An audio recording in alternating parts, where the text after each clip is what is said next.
This is Eddie Hearn, Matchroom Boxing. You are watching Sporting Icons. You don't need to be anywhere else.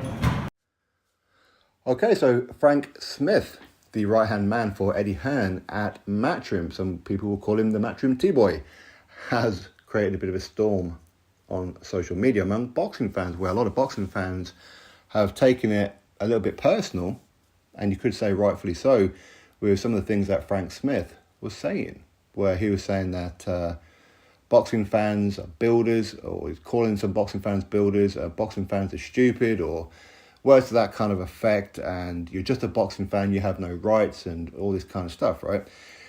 Listen, go watch it for yourself, make up your own mind. Now, I'm not going to go through it and nitpick it and whatever else, okay? Because you can come out with whatever you want to come out with, but the way that he worded it, it's not good. It's not a good look, for sure. And what he was getting at was there's a lot of boxing fans out there demanding that this report, this 500-page dossier, is released online, talking about the whole Conor Benn situation, right? Now, for him to react the way that he did, he went over the top, and I'm sure he's going to be doing 101 videos and interviews and whatever else, apologising, grovelling, he didn't mean it the way that he said it and all that kind of stuff. Hey, it is what it is, okay? But I'm going to be honest, from my perspective, if they released that 500-page dossier, am I, Sporting Icons, going to sit there and read 500 pages? No. If I want to read a book, I'll go to the fucking library, okay? I ain't reading no 500-page dossier. And on the flip side of that as well, I probably ain't going to understand half of it, because a lot of it will be legal jargon, and a lot of it will be medical jargon and scientist jargon, all that kind of. I ain't going to understand half of it. So what Frank Smith is pretty much saying is, people like me, and a lot of you listening right now, will not understand it. So what's the point? So from that perspective, he is correct. Now, I'm not going to lie, if they released it, yeah, that'd be great. And I will rely on other people to read it and put out the bullet points, and I'll run off the bullet points. I'm just being honest about it. So while I get what it is that he's saying, no, he shouldn't be saying it like that. And again, a lot of people who are demanding this 500-page dossier get released online, firstly, I would hate to be the person to upload it online. That's a hell of a lot of scanning.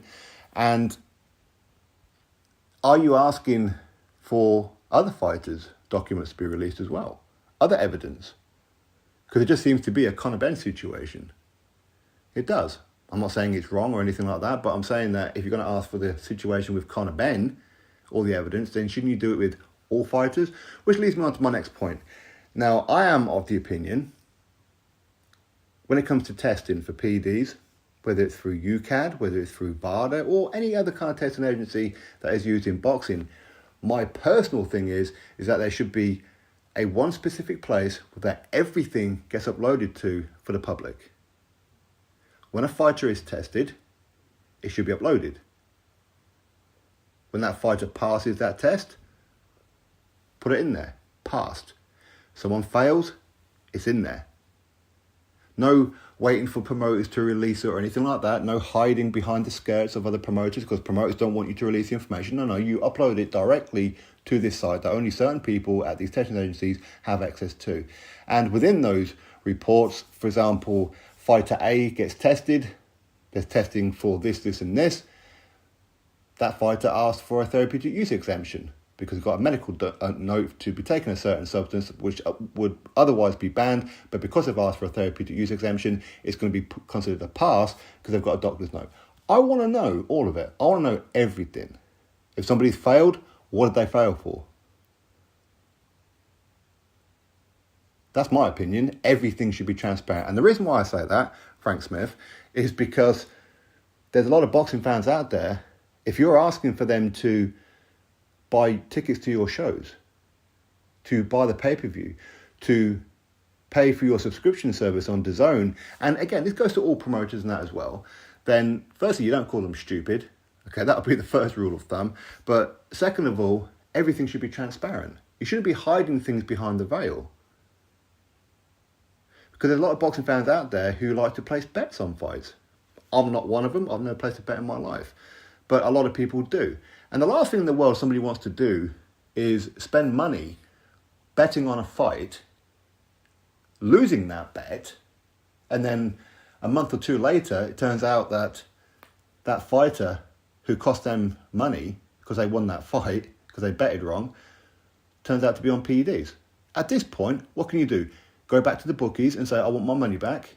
Too late, it can't happen.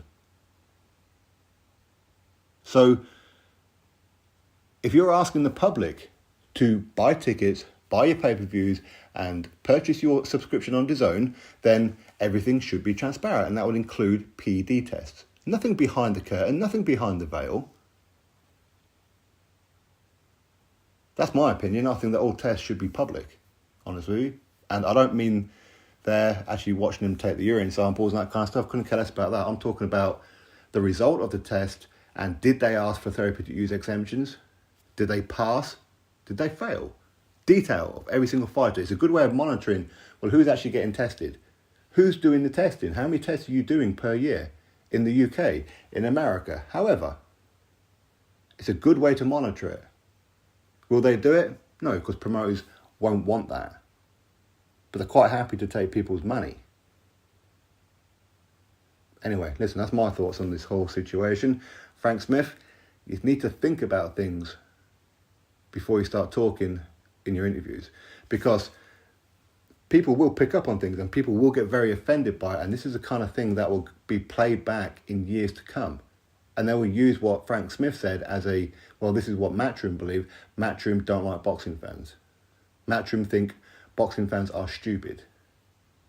Now, I know he's been doing like a lot of interviews lately, and it's fine, okay, I quite enjoy some of his interviews, but he's getting a little bit above himself. That is for sure. The way that he's talking about Ben Shalom, the way he's talking about Frank Warren, the way he's talking about other things. How about step back into the curtain for a little bit, okay? Or just think about things before you put them out there. I know people say things in the heat of a moment. I get it, but these are the kind of things that will probably bite them for a long, long time. And all the apologies and I didn't mean it that way and all that kind of stuff, it just isn't going to work. It isn't going to work. But anyway, listen, that's my thoughts on this whole situation. For me, I understand what it is that he's getting at. Did he word it wrong? Yeah. Did he really like or dislike boxing fans and think that all boxing fans are stupid? Possibly. I don't know. But it's not a good look. It's not a good look. And yes, I think that boxing fans have every right to know about the details of all tests. Not just Conor Benn. All tests. Everything should be public. Everything. And yes, of course, that means no more, well, keep it behind closed doors. We don't release it to the press until the final result after the investigation is completed. You put it out there. And the moment that somebody's failed, automatic ban until you prove otherwise. That's how I see it. But are all the promoters and the managers and the fighters and the testing agencies, are they all going to go on that? Nah, of course they won't.